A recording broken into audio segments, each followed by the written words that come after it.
section 7. Swans sing sweet. Subtitle. So just tap your feet.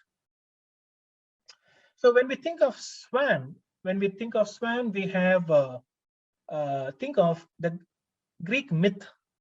So in Greek mythology, we have Zeus, who takes the form of the swan and rapes a girl called Leda.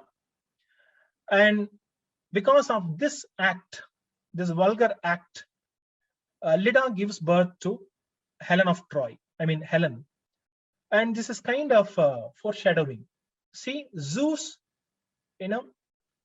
brutalized this girl, and Helen, the offspring of Leda, she is going to destroy this world, or Troy, the entire city. So this is a different take by W.B. Yeats, the Leda and the Swan. So it talks about the rape of Leda and the fall of Troy. So a shudder in the loins engenders here. So simple line, it talks about the rape. A shudder in the loins engenders there. So Leda was raped by Zeus in the form of the swan. The broken wall and the burning roof and tower, so the Tower of Ilium, as we found in Dr. Faustus, and Agamemnon dead. So there will be casualties. So it's more of a foreshadow, kind of an evil one, kind of an omen. So something bad is going to happen because she's raped. So violence begets violence here. So being so caught up, so mastered by the brute blood of the air, representing the swan, did she put on his knowledge with his power before the indifferent peak could let her drop. So in the sense, it's a violence because with its peak, it's torturing the girl and raped by the swan. So because of this violence, the world has to face a catastrophe, and that is Troy and the fall of Troy. Then we come to the symbolist poet, the French poet Charles Baudelaire. His famous poem, Lussigna. Lussigna means the swan in French, L-E-C-Y-G-N-E. Lussigna means the swan. So here, the swan is a symbol of metamorphosis, change. In the sense, here is a swan in the city of Paris, and it is not in its own place. The swan used to be in rural side, countryside. It used to enjoy a lot. Now it has migrated. Now it is in the city of Paris, and Paris is changing. A lot of things are changing here. It's homesick. The bird is homesick, and that's the poem. Whether we can accept this change in the world or happening in Paris, or we can't, or the change around us. But anyway, whether the bird is able to adapt to this situation or not. So let's read some lines. Restlessly bathed his wings in the dust. See, instead of bathing his wings in water, now it's full of dust in Paris. And cried, homesick for his fair native lake. So it says, rain, when will you fall? Thunder, when will you roll? Paris changes, but not in my melancholy has stirred. But there is no rain. So it has to accept the reality. So this is city. Next. Then next we have, again, the Nobel laureate, W.B. Yeats' famous poem, The Wild Swans at Coole, C-O-O-L-E. So we can compare this poem with Wordsworth's Daffodils.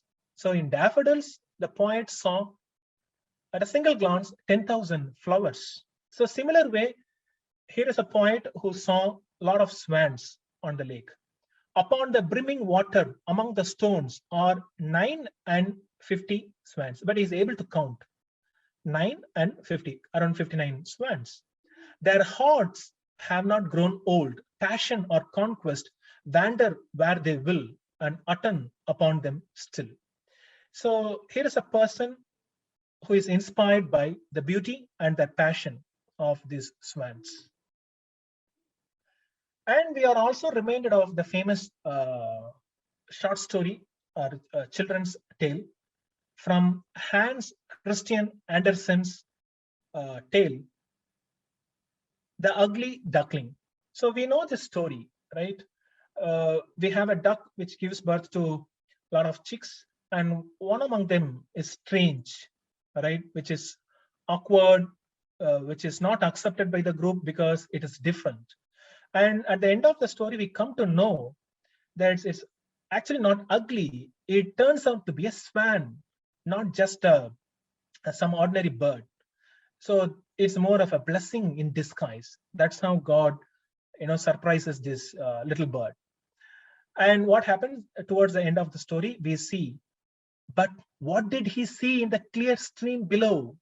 His own image, no longer a dark gray bird, ugly and disagreeable to look at, but a graceful and beautiful swan. So really a blessing in disguise, and it's happy. It's happy. Next. And let's look at some of the legends associated with Swan. So we have this Greek legend in this means a kind of a belief. There's a belief that god of music, Apollo, his soul passed into a swan when he died.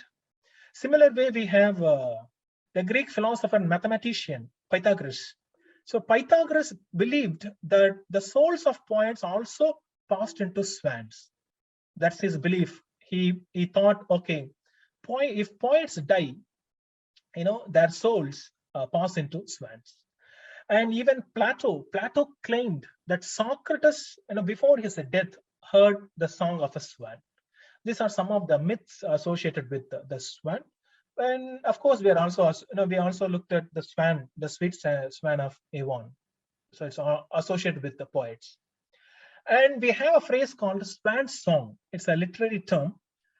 And we know it's again an ancient belief that the swans, before they die, they let out the most beautiful song, right?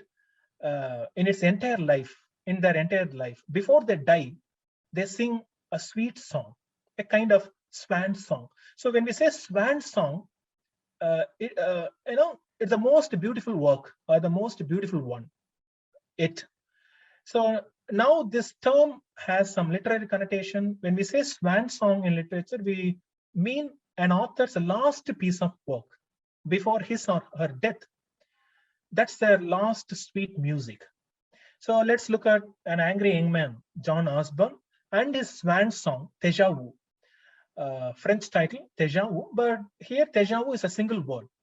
Right? That's how he has written that work. So go and check out Déjà Vu, and it's a sequel to which play? Find out. And with this, let's end today's class. And today's class, let's end with a French movie, one of my favorite movies. French movies. If you want to watch this movie, it's a translation of the title, Spread Your Wings. That's the name of the movie in English. I mean, English title, Spread Your Wings. French title, Donnez-moi des ailes. I mean, give me your wings, or maybe that's the title. Very beautiful movie. It's based on research. It's based on a true story, how they try to save birds. So sometimes we are fed up with this eco-criticism. Why? Because it has its own drawbacks. When we go for eco-criticism, we always end up saying, okay, save birds, save trees. It's not concrete. I hope if you are working on eco-criticism, I think this would be a good movie to watch. And definitely this will help you because it's based on research, based on true life, and definitely you will enjoy the movie. The movie is also good. Okay. So with this, we end today's class. Thank you so much for listening to this lecture. So in the upcoming weeks or next month, definitely we will go for a few more lectures based on symbols. So far we have finished 3 lectures. Lecture 1, a general lecture on symbols or symbolism in literature, and followed by representation of fish in literature, which we titled something fishy. And this is today's lecture, winged creatures. Next we'll go for animals or symbolic representation of animals in literature. So I'm working on that. Soon I will deliver that lecture. In the meantime, you go through this lecture and the previous classes and your notes, because when it comes to NET exam, remembering things, all the things is tough. But I think this method of teaching will help you remember a lot of things. And there's also an advantage. I can teach poems, short stories, tales, novels, plays, anything under the world. And I can also take you across countries, whether it's England or Norwegian, Norway, or anything else. So that's the advantage we have with this method. And let's have a few more lectures based on this method. So animals is almost ready.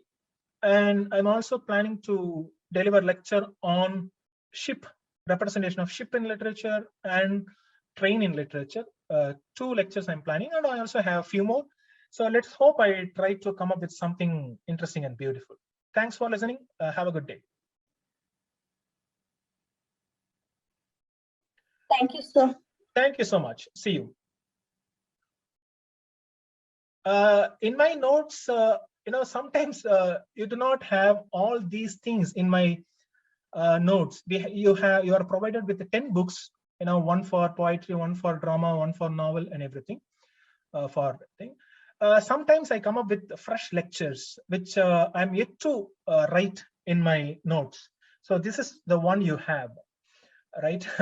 So you have to wait for my lectures. Maybe for the next batch, I will include all these lectures in the form of notes in my original notes. I'll try to do that. Anyway, thank you so much. Have a good day. See you.